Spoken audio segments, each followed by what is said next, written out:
फिर मांगता भीख हाथ में झोली ठाए देखा। महाराज मैंने सपना ये देखा है कि आपने भगवा बाणा ले लिया, आप जोगी बन गए, साधु बन गए और इस राजपाट को छोड़कर साधुओं की जमात में रहने लग गए। अब राजा गोपीचंद समझाते हैं, नहीं रानी ऐसी कोई बात नहीं है, मेरे 16 रानी है, 12 कन्या है, मैं राजपाट का मालिक हूं, मैं साधु बनने का क्यों सोचूंगा मन में। अब इस बात को चलते हुए कई दिन हो जाते हैं मेहरबानों। एक रोज का जिक्र है, राजा गोपीचंद अपने महलों के अंदर नहाने की तैयारी करते हैं। चंदन चौकी बिछाई और जितने भी दासी बांदी जितनी भी थी वो राजा के लिए पानी लेकर आती है नहाने के लिए। जब राजा गोपीचंद ने अपने शरीर के वस्त्र उतारे और जब उस पाटड़े पे बैठकर नहाने की कोशिश करता है तो छज्जे के ऊपर मां मैणावंती बैठी हुई देखने लग रही थी। मां ने जब अपने बेटे गोपीचंद के नग्न शरीर को देखा तो एकदम से आंखों से आंसू की बूंद निकल जाती है और वो आंखों से निकली हुई बूंद गोपीचंद के नंगे शरीर पर गिरती है। गोपीचंद ने नजर उठाकर देखा कि भाई ना तो कोई घटा है, ना कोई बादली है, ना कोई बादल है, ये बूंद आई तो कहां से आई। भाई गोपीचंद हुआ तैयार, नहान ने चौकी तुरंत बिछाई, घटा बादली ना अंबर में बूंद कड़े पे आई। मन में विचार करता है कि ये बूंद आई तो कहां से आई। चारों तरफ उठकर नजर घुमाई, छज्जे के ऊपर जब नजर जाती है तो मां मैणावंती बैठी हुई रोने लग रही थी। राजा गोपीचंद उठकर अपनी मां के पास में जाते हैं, कहने लगे, अरे मां तू एक राजा की मां है, सैकड़ों दासी दास तेरे आगे पीछे काम करने के लिए घूमते हैं, इस राज दरबार में तेरी आंखों में आंसू आए तो क्यों आए, एक बार रोने का कारण बता। मां मैणावंती कहने लगी कि बेटे ऐसी कोई बात नहीं है, मैं एक राजा की मां हूं, भला मैं रोने क्यों लग गई। लेकिन राजा गोपीचंद मानते नहीं है। नहीं मां, इस प्रजा में अगर किसी ने तेरे से कुछ कह दिया हो तो मैं उसकी गर्दन धड़ से अलग कर दूंगा, लेकिन मैं तेरी आंखों में आंसू नहीं देख सकता। आखिरकार जब राजा गोपीचंद बार बार पूछता है तो मां कहने लगी कि बेटे मेरी आंखों से आंसू इसलिए आए हैं कि जब तेरा पिताजी तेरी उम्र का था तो बेटे मौत ने उसको अपने शिकंजे में कस लिया था, वो उस भगवान को प्यारे हो गए थे। मैं ये नहीं चाहूं कि तेरा शरीर भी मिट्टी में मिल जाए, मैं तेरे को अमर देखना चाहती हूं। मेरे मेहरबानों, राजा गोपीचंद कहने लगे, अरे मां ये अटल सच्चाई है, जो इस दुनिया में आता है उसको जाना जरूर पड़ता है। पैदा सोना पैद मातरी के गिनती सो खल मर गया, सदा नाम ईश्वर का हो से आज मरा कोई कल मर गया। इंसान जो धरती पर आता है उसको जाना जरूर पड़ता है, इस प्रकार की बहकी बहकी बात मत कर। लेकिन मां मैणावंती कहने लगी कि नहीं बेटे, मैं तेरे को जोग दिवाना चाहती हूं। मेरे मेहरबानों, इस दुनिया में 3 ऐसी पतिव्रता औरत हुई है जिनका सपना सच हुआ है। एक तो सबसे पहले लंका के राजा रावण की रानी थी जिसका नाम था मंदोदरी। उसको सपना आता है, वो सपने के अंदर पूरी लंका का विनाश देखती है और वो सपना पूरा हो जाता है। नंबर 2 पर सपना आता है धृतराष्ट्र की रानी थी गांधारी, जो आंखों पर पट्टी बांध कर रखती थी। उसको सपना आता है वो कुरु वंश का पूरा खानदान उसका जाता हुआ दिखाई देता है सपने के अंदर, और युद्ध के मैदान में वही होता है, इधर से कौरव खत्म हो जाते हैं, उधर से पांडव खत्म हो जाते हैं। ये सपना भी पूरा हो जाता है। और तीसरा सपना आया था राजा गोपीचंद की बड़ी रानी पाटम देखो, वो सपना भी पूरा होने वाला है। मेहरबानों, मां मैणावंती कहने लगी कि बेटे मैं तेरे को जोग दिवाना चाहती हूं। हाथ जोड़ देता है गोपीचंद, मेरी मात रहने दे, मत ना जोग दिवावे। मां मेरे पे इतना तरस खा ले, मेरे 16 रानी है, 12 कन्या है, मैं राजपाट का मालिक हूं, अगर मैंने जोग ले लिया तो इन रानियों को, इन बच्चियों को और इस राजपाट को कौन संभालेगा।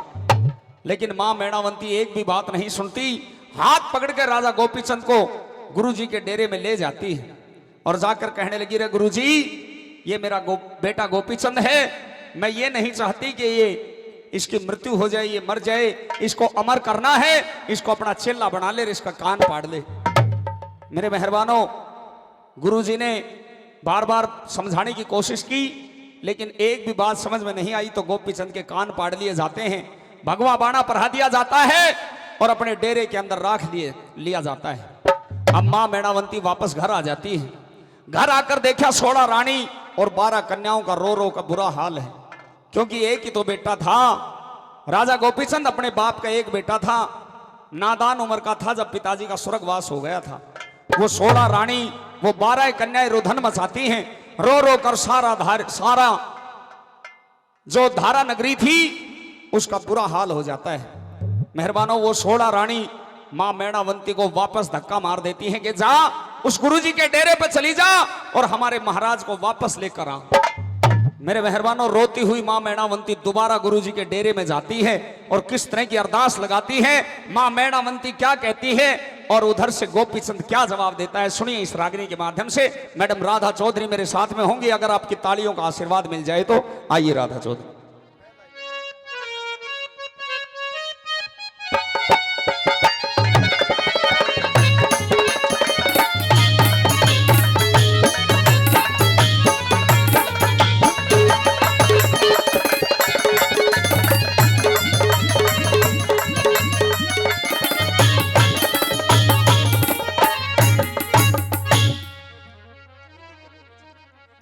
हेलो हेलो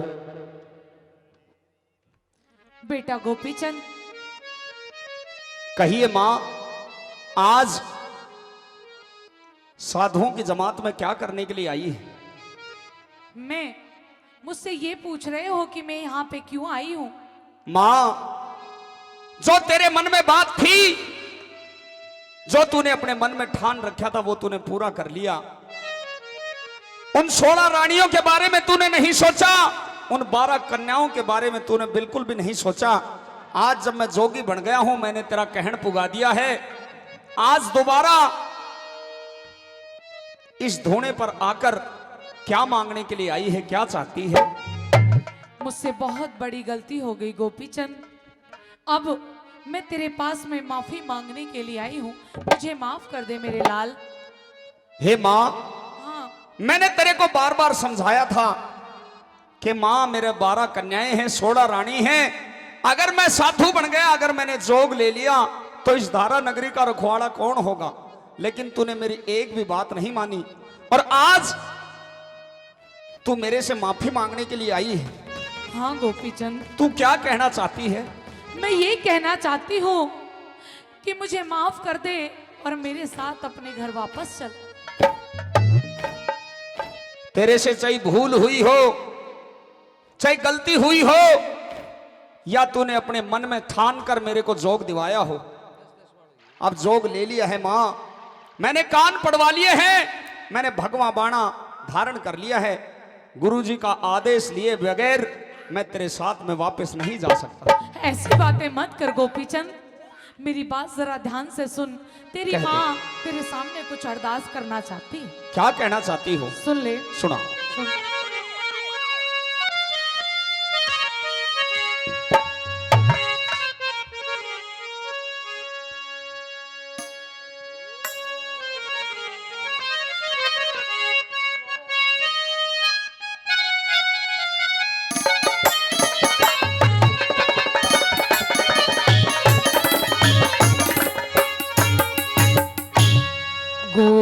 गोपीचंद मेरे लाल हो बेटा, वापिस घर में चालिए। गोपीचंद मेरे लाल हो बेटा, वापिस घर में चालिए।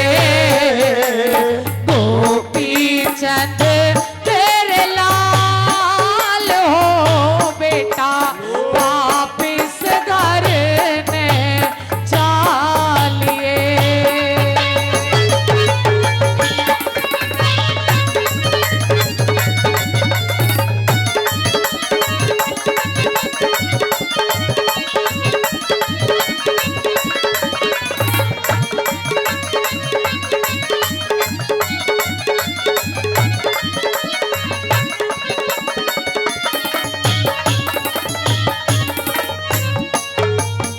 और एक लौटे बेटे को तूने बना दिया फकीर मता, नहीं, मिटती नहीं मिटाने ते या होड़ी की लकीर मता बसम रमा के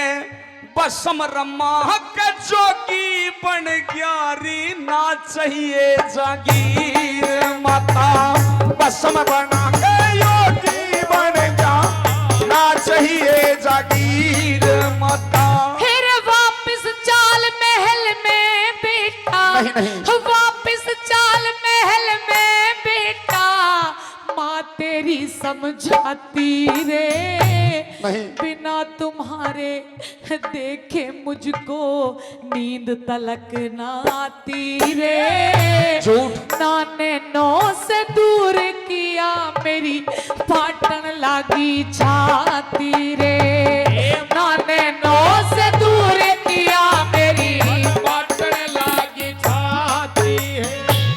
माला राखी घाल हो बेटा, मणि रे गले में घालिए।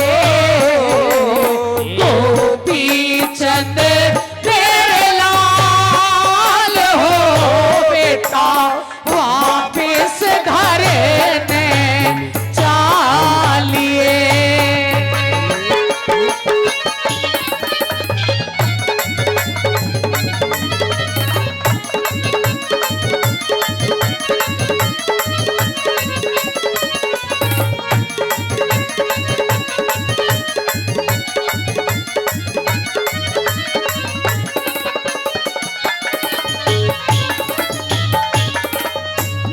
हे माँ, हाँ बेटा, उस दिन को याद कर, उस घड़ी को याद कर जब तू मेरे को जोग दबाने की बात कर रही थी।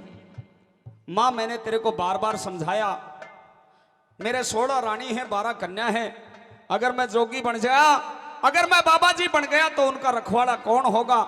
और उनके बारे में नहीं, कम से कम इस धारा नगरी के बारे में सोचना था माँ। अब मैं जोगी बन गया हूं, तेरे साथ में वापस बिल्कुल नहीं जाऊंगा। गोपीचंद, मैंने सब कुछ सोचा, लेकिन मैं क्या करती, मजबूर थी। मैं नहीं चाहती कि जैसे तेरे पिता इस दुनिया को छोड़ के चले गए, मैं नहीं चाहती थी कि मेरी आंखों के सामने मेरा बेटा इस दुनिया को छोड़ करके जाए। इसलिए मैंने तुझे अमर कराने के लिए तुझे जोग धारण करवा दिया। लेकिन अब मैं अपनी गलती का पश्चाताप करना चाहती हूँ, तुझे तेरे घर वापस ले जाना चाहती हूँ। तेरी उस दिन बात मेरी ना मानी,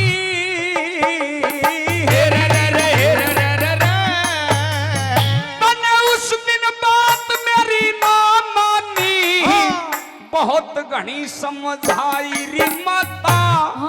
बार बार मैं मना करूं था, फिर नहीं समझ में आई री माता।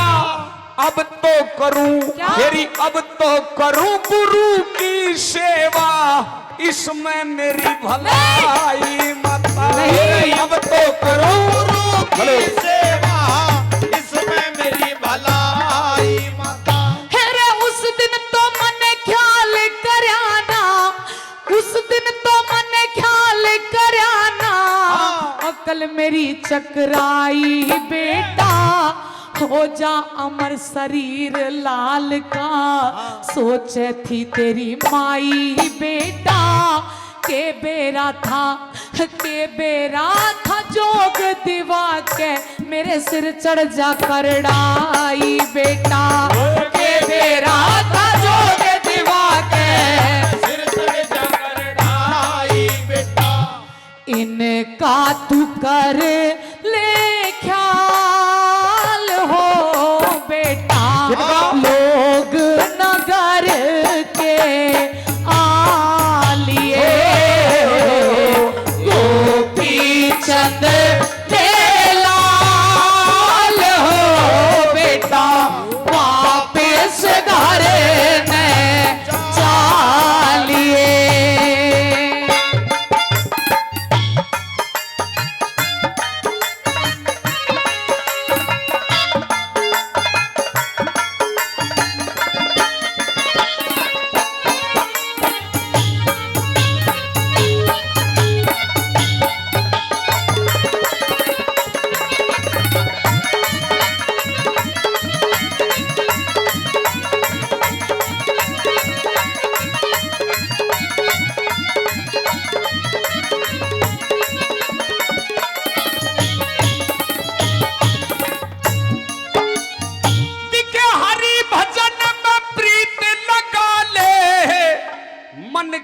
चाही हो जागी।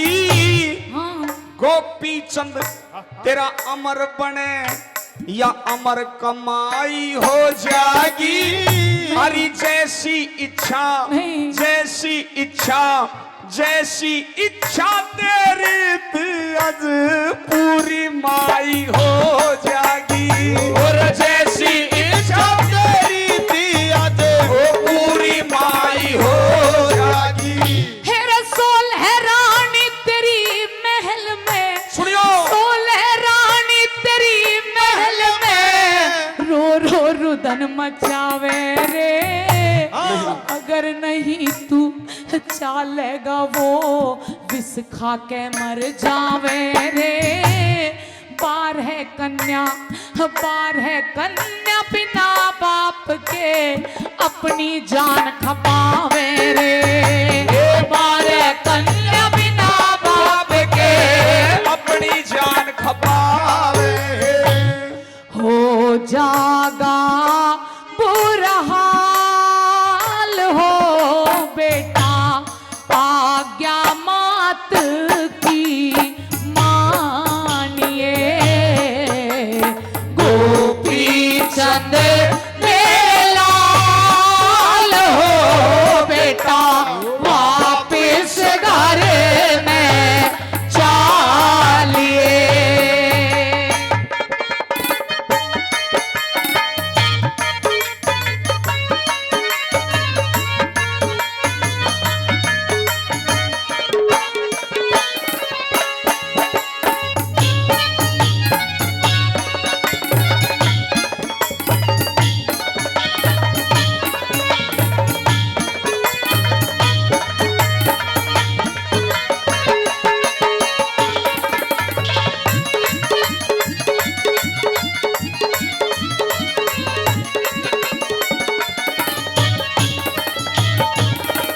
गोपीचंद माँ तेरी 16 रानी तेरी बाट देख रही हैं, जिनके जीवन का और कोई सहारा नहीं है। और तू अच्छी तरह से जानता है कि तेरी 12 कन्या हैं जिनकी अभी तक शादी नहीं हुई। उन बेटियों की शादी कौन करेगा? गोपीचंद मेरे साथ वापस चल। मेरी अकल पे पत्थर पड़ गए थे मेरे लाडले, मैंने तुझे जोग धारण करा दिया, लेकिन मुझे माफ कर दे, अपने घर वापस चल। अब पछताने से कुछ नहीं होगा माँ। मैंने तेरे को समझाया था तेरी माँ, अगर मैं साधु बन गया तो इस धारा नगरी का, इन 16 रानियों का, इन 12 कन्याओं का बुरा हाल हो जाएगा। मैंने तेरे को बार बार समझाया, लेकिन तूने मेरी एक भी बात नहीं मानी। अब मैं तेरे से आखिरी विनती करता हूँ माँ, क्या? अपना आशीर्वाद अपने इस बेटे को दे दे, ताकि मैं भले भले इस जॉब को अपने को संपूर्ण कर सकूं। नहीं नहीं गोपीचंद, मेरी बात सुन ले। कह दे।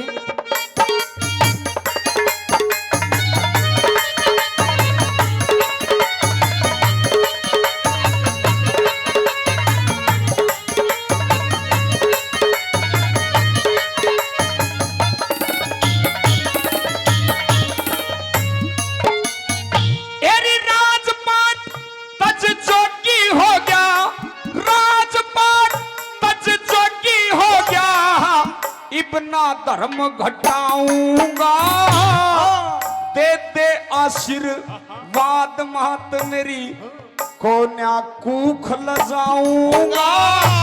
चाहे कुछ भी, चाहे कुछ भी, चाहे कुछ भी हो चरी माता, घर ना वापस जाऊंगा। चाहे कुछ भी हो चरी माता, घर ना वापस जाऊंगा। मत कर तू इनकार लाडले, नहीं जाऊंगा। मत कर तू इनकार लाडले, डूबा ढेरी हो जागी, मेरे लेखे परलय होगी, रात अंधेरी हो जागी। कविताई हरे राम फैसले, रोशन तेरी हो जागी। कविताई हरे राम फैसले, रोशन तेरी हो जागी। धर के गुरु